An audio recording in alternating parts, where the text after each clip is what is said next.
Hi, it's Angeline here. I have a brand new crafty video with Unity stamp, and today I'm going to show you how I did some partial metallic embossing.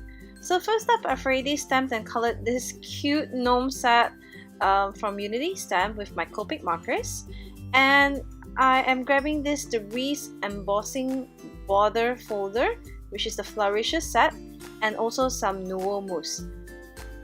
So here I'm grabbing the lemon sorbet Nuvo Mousse paste and just taking it with my finger and just dabbing it onto the raised areas of the embossing folder.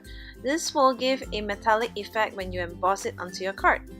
So I decided to add another color, which is the Coral Calypso, which is an orangey color, just to add some interest to the color. Once I'm happy with that, just put the embossing folder onto where you want to emboss, and ta-da! I ran it through my Big Shot machine, of course, and here it is. Just check out how beautiful the metallic effect is. So here's my finished card. Hope you enjoyed this quick little technique and do try it out for yourself. Thanks for watching. Bye!